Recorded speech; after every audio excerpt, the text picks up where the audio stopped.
So many places when they roll out a campaign, it's all about, we got to get the building, we got to get the, and it's about the physical that seems to be the forefront. And the way I heard it on Sunday, that was in the background.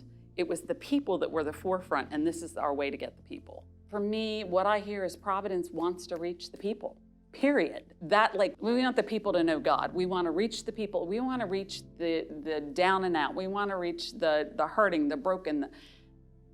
And this can help us. But this isn't the focus. This is the focus. You know what? We're not a neat package here. And I think that is what draws me too, that you hear about the broken people and they're in the forefront, you know? Like, let us put the broken up here and show you how God's working. It's not, let me show you how great my life is and God's great, you know? Like, no, it's I'm broken, I'm hurting, and God is good. And so I feel like that is the DNA of the church. That is where we're going. Yes, we're trying to finish the building, but it's not about a building. That is simply a means to get to where we'd hope to go, but it's all about the people. When it comes to giving, it's the easiest and hardest thing to do. So easy because God is so faithful. Hard because you wonder if God will be faithful. You know, you have to step out of your own way. But I could tell you so many stories of where there shouldn't have been money, that money has appeared in my life. I closed out a bank account.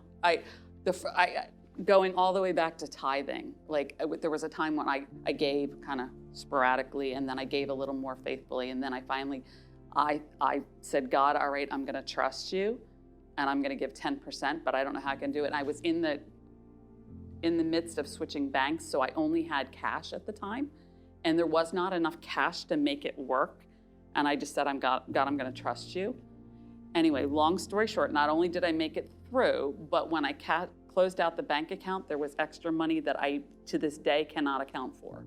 But that's just one example of the 9 million that I can tell you of, you know, when we truly trust God, He's faithful. It doesn't necessarily mean you got extra, but I have never found myself to not have enough. And so I just trust you to get out of your own way and ask God for clarity on what, you know, maybe it's not financial. You know, I don't want to speak for everybody and where they are. You know, maybe legitimately God's not calling you to give extra money today, because I think there's times that isn't what He calls us to. But so what is it?